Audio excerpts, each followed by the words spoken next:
आज भोलि हामी सबैको हातमा क्यामेरा छ, तर के तपाईलाई थाहा छ नेपालमा पहिलो पटक क्यामेरा कसले समातेका थिए?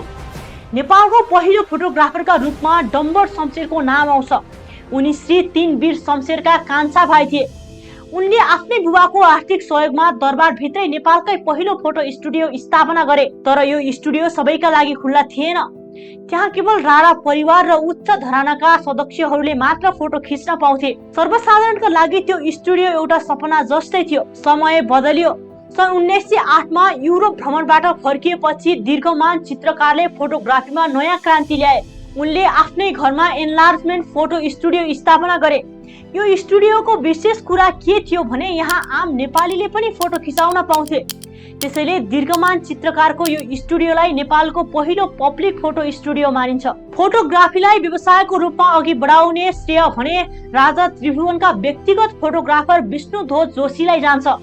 उनले ग्रान्ड स्टुडियो खोले, जहाँ कुलीन परिवारदेखि सर्वसाधारणसम्म सबैको पहुँच थियो।